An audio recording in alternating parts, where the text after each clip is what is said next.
vous accueillons pour cette nouvelle vidéo-mélie sur la chaîne de Stockel-au-Bois.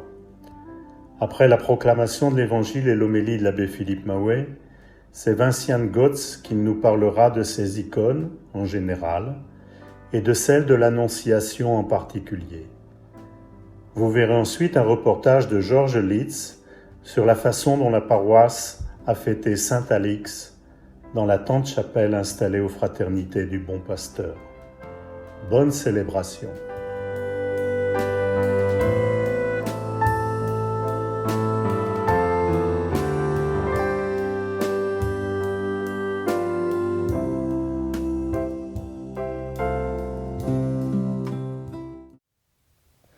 Bonjour, nous voici le 12e dimanche du temps ordinaire et c'est l'Évangile selon saint Marc, c'est au chapitre 4. Toute la journée, Jésus avait parlé à la foule. Le soir venu, Jésus dit à ses disciples « Passons sur l'autre rive ». Quittant la foule, ils emmenèrent Jésus, comme il était, dans la barque, et d'autres barques l'accompagnaient. Survint une violente tempête. Les vagues se jetaient sur la barque, si bien que déjà elle se remplissait. Lui dormait sur le coussin, à l'arrière. Les disciples le réveillent et lui disent « Maître, nous sommes perdus, cela ne te fait rien ?» Réveillé, il menaça la mer et dit à la mer « Silence, tais-toi !» Le vent tomba et il se fit un grand calme. Jésus leur dit « Pourquoi êtes-vous si craintifs? N'avez-vous pas encore la foi ?» Saisis d'une grande crainte, ils se disaient entre eux « Qui est-il donc celui-ci pour que même le vent et la mer lui obéissent ?» Acclamons la parole de Dieu. Louange à toi, Seigneur Jésus.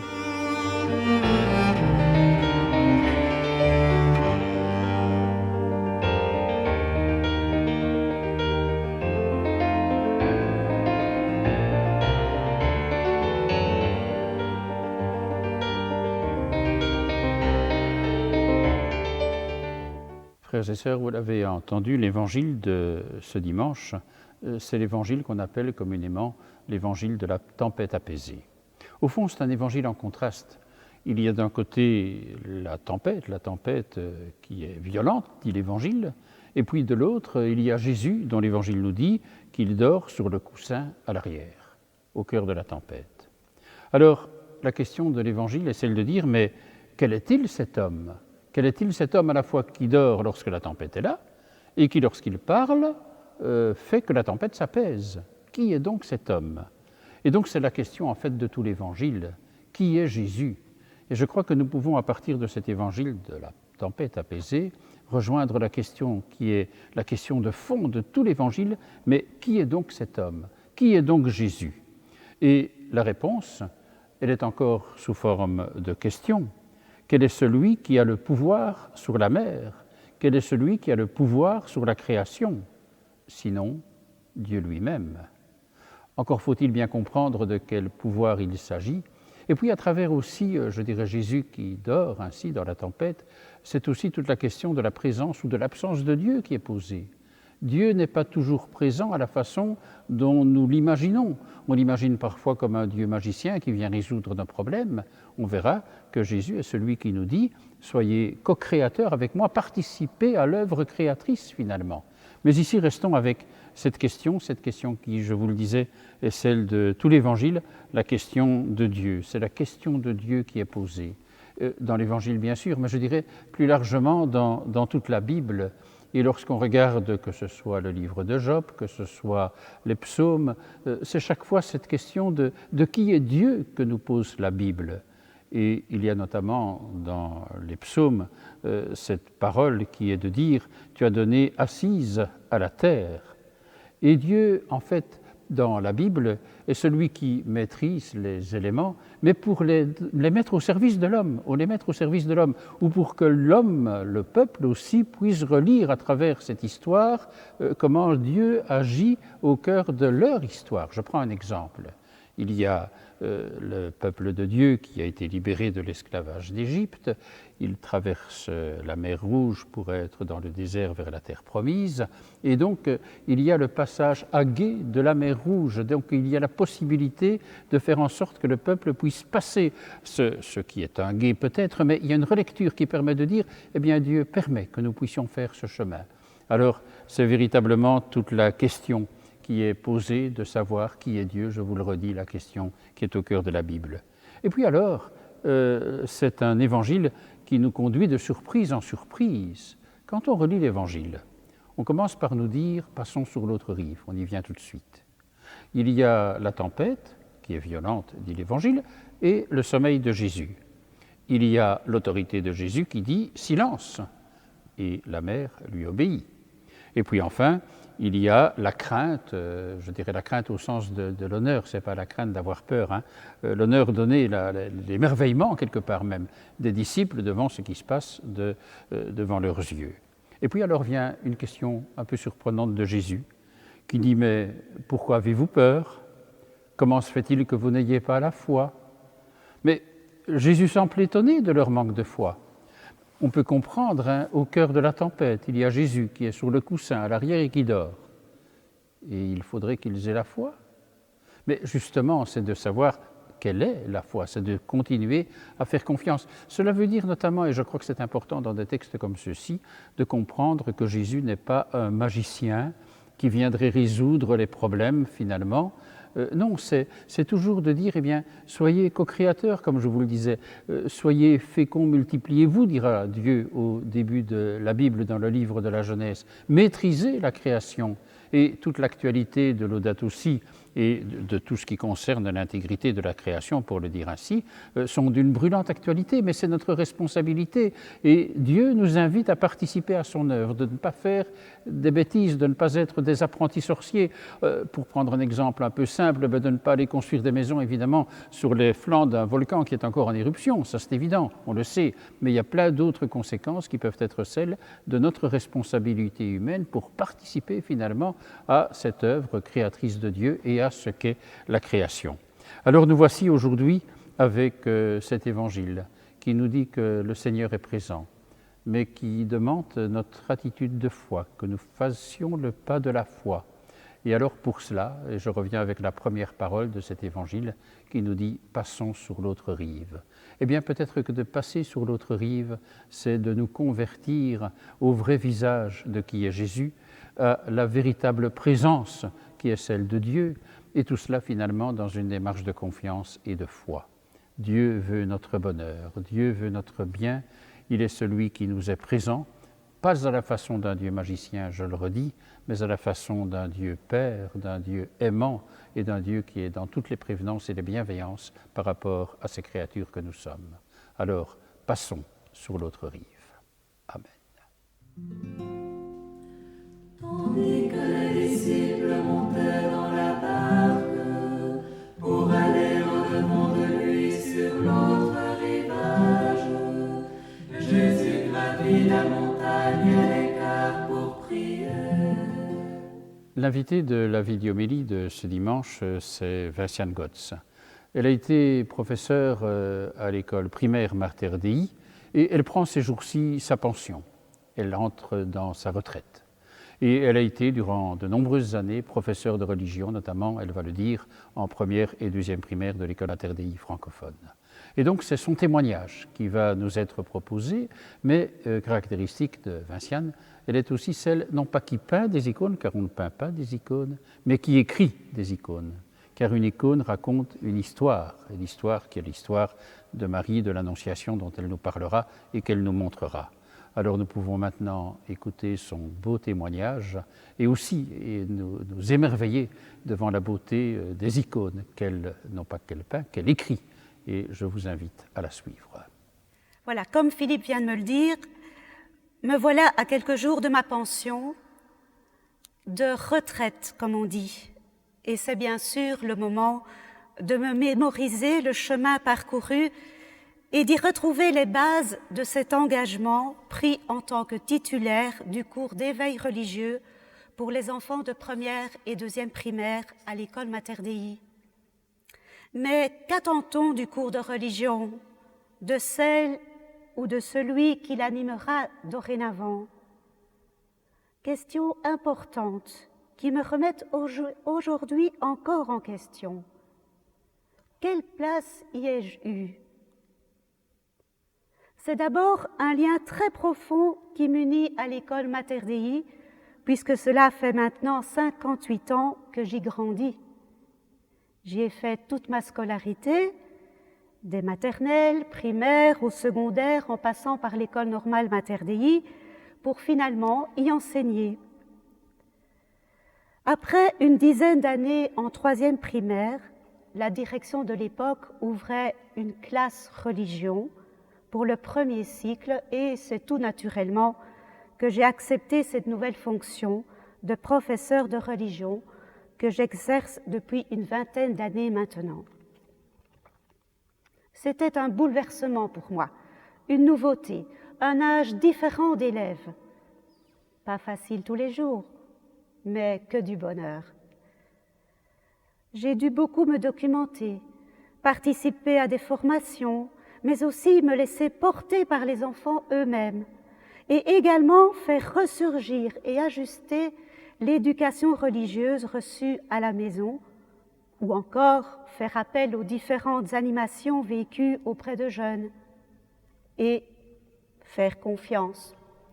Les bases y étaient, tous les feux étaient verts. De la présence, de l'investissement, de la créativité sans cesse renouvelée, des tâtonnements, des changements, des innovations, des projets et du chant, beaucoup de chant. Un cours de religion, comme le dit le diacre Luc Arens, qui informe, ouvre les horizons à la recherche de sens, alimente la culture et la spiritualité. Un cours qui demande des trésors d'ingéniosité et de patience, de recherche de vérité. Confronté parfois à l'incompréhension ou l'indifférence d'élèves, de parents, de collègues, je me dois de semer, d'oser affirmer ma foi, de transmettre. Comme dans toutes les disciplines scolaires, nous les enseignants devons être à jamais des chercheurs, des passeurs, tant sur le plan pédagogique que encore plus dans notre école Mater Dei sur le plan spirituel. Et souvent, ce sont des questions, des réactions venant des enfants eux-mêmes qui nous permettent de réfléchir, d'ajuster, d'aller plus loin. Il n'y a pas longtemps, le petit Samuel de 6 ans me demandait « Dis madame, quelle est la différence entre Dieu et Jésus ?» Ou encore, après les réponses un petit peu plus classiques de « Jésus est la lumière, le sauveur, un ami », Lucas me dit que Jésus, pour lui, est un être d'exception. Ou Marie, c'est celui qui me fait vivre de bons moments. À la question « Quelle est ta mission ?» Julie répond « Bien dormir, ajuster ». Un lien qui m'unit aussi aux élèves que j'ai vus défiler en ligne droite, 2 par 2, ou encore en dehors des rangs. Des enfants tous accueillis, accompagnés, soutenus, guidés, encouragés, félicités.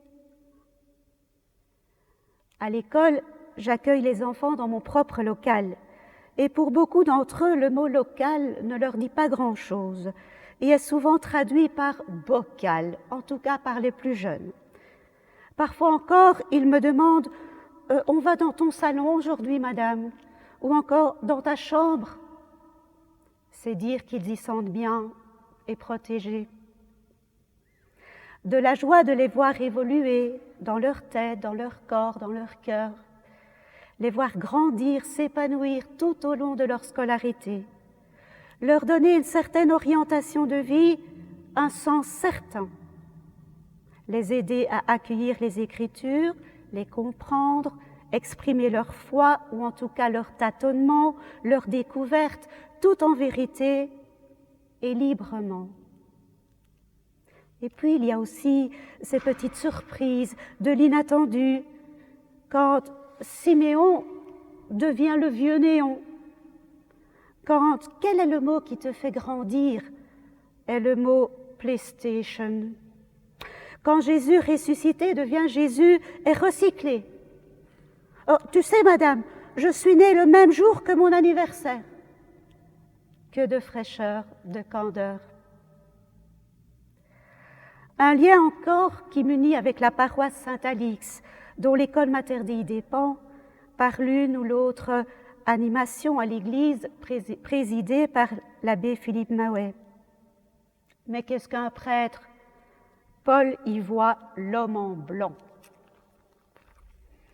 En tant que professeur de religion, j'ai régulièrement des concertations, discussions informelles avec Philippe.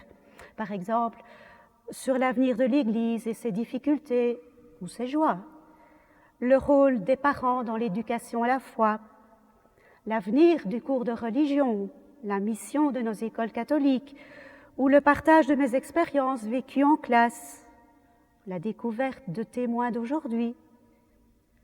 Ce partage avec Philippe est important pour moi, car il est nécessaire pour un professeur de religion d'être ouvert à l'actualité de l'Église.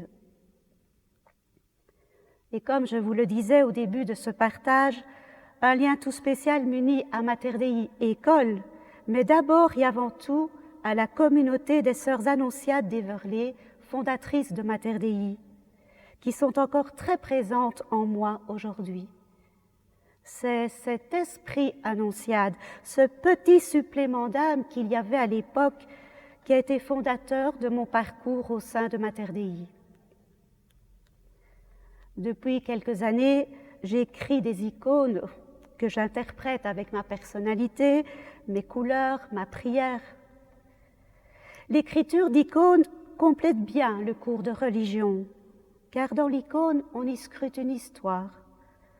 On se laisse regarder, on se laisse façonner par elle. Ouvrir les enfants à la beauté, tel est aussi un objectif du cours de religion.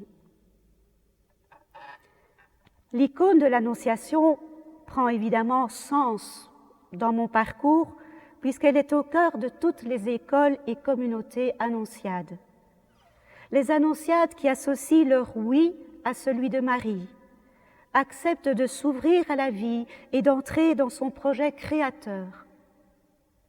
Elles allient la contemplation à l'action, puisent leur force dans le mystère de l'Annonciation. Un oui qui rayonne de joie, un oui qui engage, fait naître, un oui qui les rende présentes dans l'enseignement, à l'accueil du plus petit, du plus fragilisé. Un oui qui m'engage moi aussi. Un cheminement à partir des 5 sens est aussi symbolique à l'éveil religieux des enfants. Croiser un regard, ouvrir les mains, prêter l'oreille, parfumer la vie, cheminer ensemble, aimer de grand cœur, goûter la présence, fêter, célébrer et rendre grâce.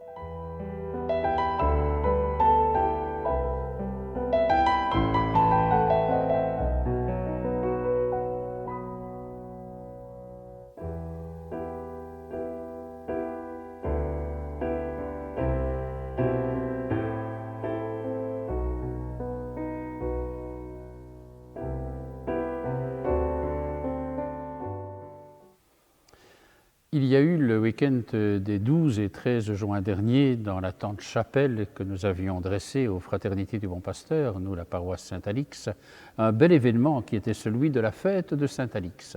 La fête de Saint-Alix, c'est aussi, je dirais, l'assouplissement des mesures sanitaires qui nous permettaient d'accueillir à l'extérieur, puisque nous étions à l'extérieur, 200 personnes. Et c'est ainsi que, par exemple, le parking a été vidé des voitures pour être remplacé par des chaises pour permettre d'accueillir tout le monde. Et nous vous proposons maintenant un reportage sur ce bel événement paroissial qui a eu lieu le week-end des 12 et 13 juin. Nous nous rendons aux Fraternités de Montpasteur à la Tente Chapelle. C'était le dimanche 13 juin à 10h. Un reportage de Georges Lys.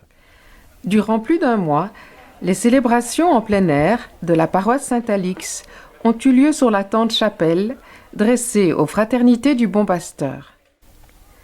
À la table de l'accueil, où était proposée une belle carte souvenir de l'événement, et pour la réflexion future en paroisse, le récent livre du cardinal de Kesel, Foi et religion dans une société moderne, des fils s'allongeaient, non pas d'abord pour vérifier les nécessaires inscriptions sur kelmes.org, mais parce que c'était un temps de retrouvailles et de fêtes paroissiales.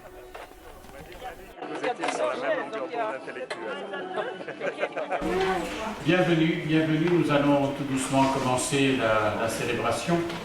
Petit air de vacances, de fête en tout cas, puisque sous un soleil aussi généreux qu'abondant.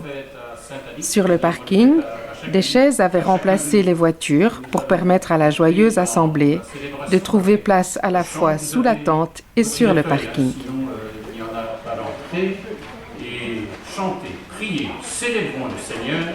Dieu nous appelle, Dieu nous accueille, peuple du monde. Les chorales Samedi Mélodie et Exultet ont aidé par leur chant la communauté à entrer dans la prière et l'action de grâce pour tout ce qui s'est vécu de beau et de grand sous la tente.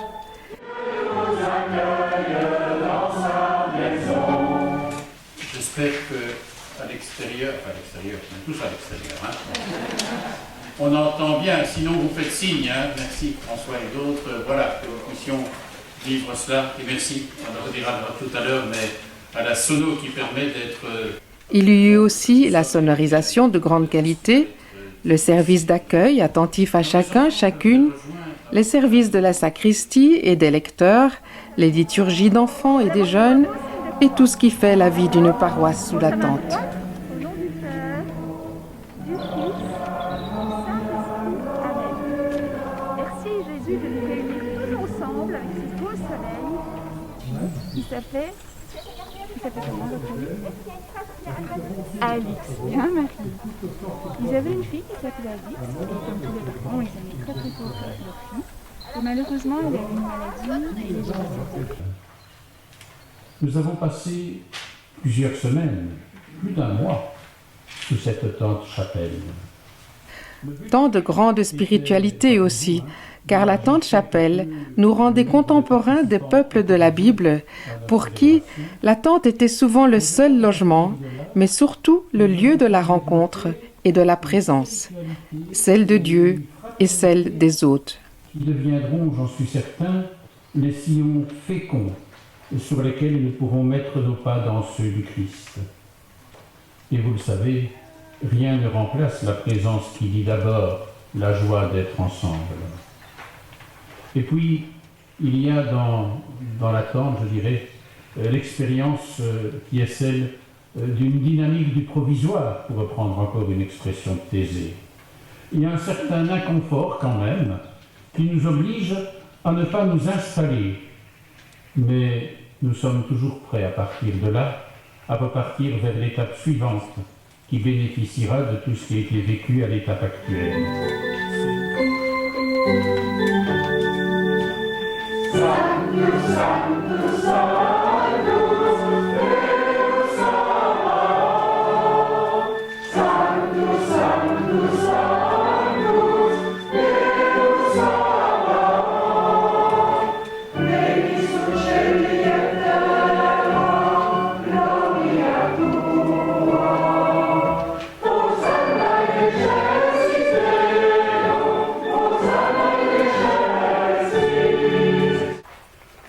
D'être livré et d'entrer librement dans sa passion, Jésus prit le pain. En te rendant grâce à toi, Père, il le bénit, il le rompit et le donna à ses disciples en leur disant « Prenez et mangez-en tous. Ceci, c'est mon corps livré pour vous. »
Merci à Joël Muller qui a même transporté le siège pascal qui est là dans le bus 36 pour faire les 2 arrêts qui séparent l'église Saint-Alix des fraternités du Bon Pasteur.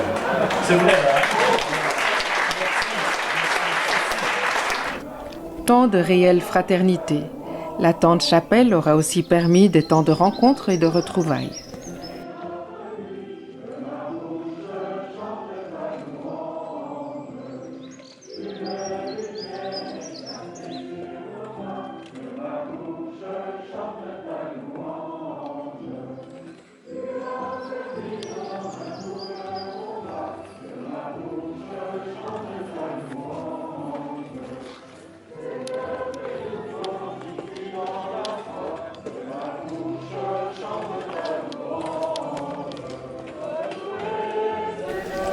Élargis l'espace de ta tente.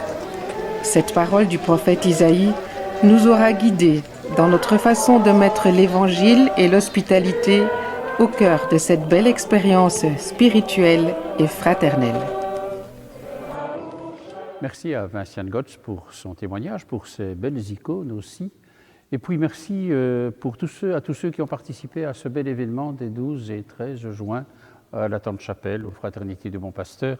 Il y a une photo souvenir qui a été donnée et elle est toujours disponible à l'église, bien sûr, un souvenir avec au verso une prière en lien avec ce que nous avons vécu dans cette Tente Chapelle aux Fraternités du Bon Pasteur. Nous terminons par la prière. Fais-nous vivre à tout moment, Seigneur, dans l'amour et le respect de ton saint nom. Toi qui ne cesses jamais de guider tous ceux que tu enracines solidement dans ton amour, nous te le demandons par Jésus-Christ, ton Fils, notre Seigneur et notre Dieu, qui vit avec toi, Père et l'Esprit Saint, pour les siècles des siècles. Amen. Le Seigneur est avec vous, et qu'en sa grande tendresse, le Seigneur nous bénisse et qu'il nous garde, lui qui est Père, Fils et Saint-Esprit. Amen. Quelques informations pour terminer notre vidéo-homélie. 2 week-ends encore durant ce mois de juin, ce week-end des 19 et 20 juin, mais aussi le week-end des 26 et 27 juin prochains. Il y a possibilité de se réunir à 100 personnes à l'intérieur dans les églises, 200 personnes à l'extérieur.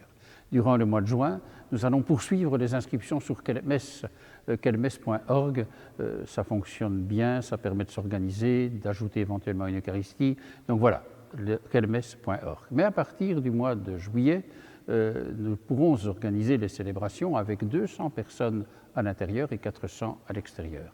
Il n'y aura donc plus, à partir de juillet, d'inscription sur quelmesse.org, en juillet et août en tout cas. Et puis alors, il y a les messes de semaine qui ont repris à 8h du matin, non plus à 18h, 8h du matin, du lundi au vendredi. Voilà quelques informations pour pouvoir poursuivre ainsi notre chemin paroissial au cœur de ce temps qui est aujourd'hui le temps ordinaire de la liturgie. Je vous souhaite un bon dimanche, une bonne semaine et vous fixe rendez-vous dimanche prochain pour une nouvelle vidéo-homélie. Au revoir, à très bientôt.